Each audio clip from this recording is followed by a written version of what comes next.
مردم نعوذ بالله دورته گمراهی و دلالت و خرافات و بدعات و شرکات واقع میشه توسط علمایی که بی علم است. خود شما شنیده، براتون واضح است.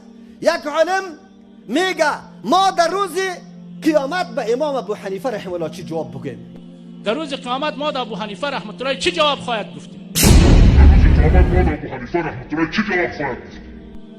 دین به ما تیار کرده آمد، مذهب به ما تیار کرده آمد، 4 تا قطای طریق آمدن، اونها والله ما موحد هستیم، والله ما فلان هستیم، میزنه به جان علمای گذشته ما. این عالم است.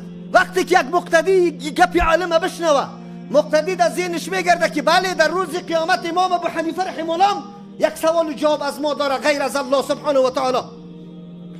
اونجا سوره فاتحه را میخوانه مالک یوم الدین، اختیاردار روز جزا کیست؟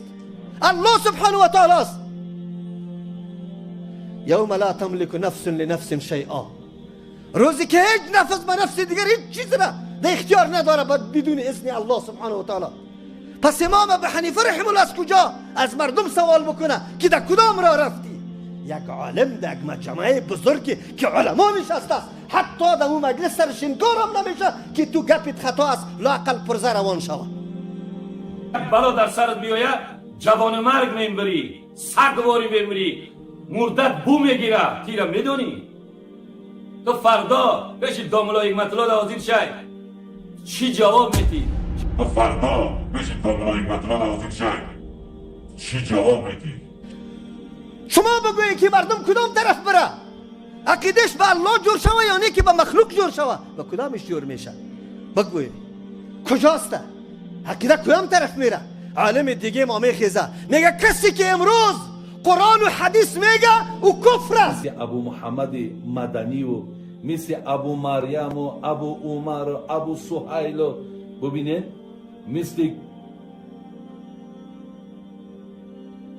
مثل اینای مردکی عبدالظاهر داعی و مثل ابو عبیدالله متوکل و پر همین ابو همین اینترنت پر شدگیه. حالا که کافر هم خچونن، مرتد هم خچونن، منافق هم خچونن، حالا که کافر هم خچونن، مرتد هم خچونن، منافق هم خچونن، زرخشت هم خچونن، اینا نه نرد دارن نه ناموس دارن.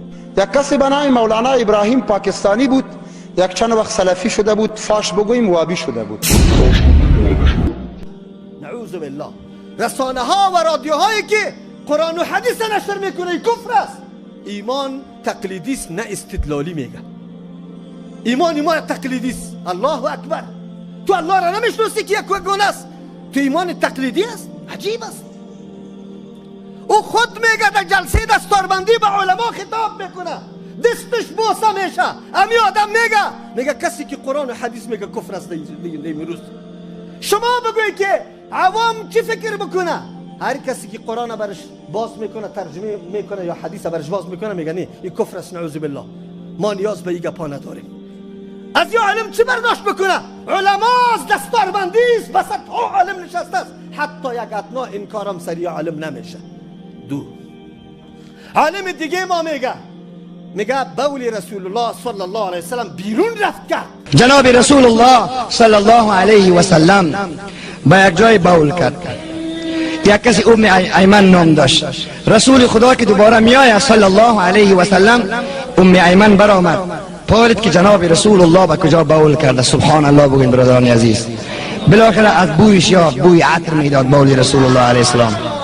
عطر جناب رسول خدا را بوی کرد و نوش جان کرد. دوباره آمد گفت که یا رسول الله صلی الله، گفت کجا بودی؟ گفت که بول معطر شما را نوش جان کردم. ببین حدیث مستندی که سنن داره خونی روایت میکنه. جناب رسول الله صلی الله علیه و سلم مهربانی کردن که خب دیگه کسی که به شکم او عطر ما بخورد، بول ما برود، شکم او هرگز گرسنه نمیگردد.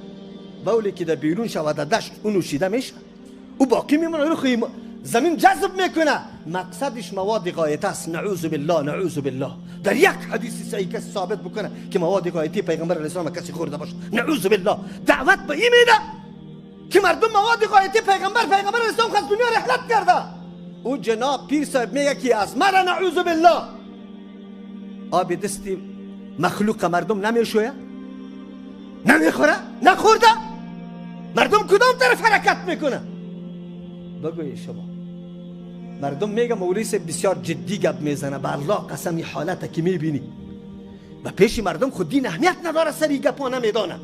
کسی که دین پیشش اهمیت داره خبر داری که این مخلوق در بدر کردن به جهنم روان کردن نیست.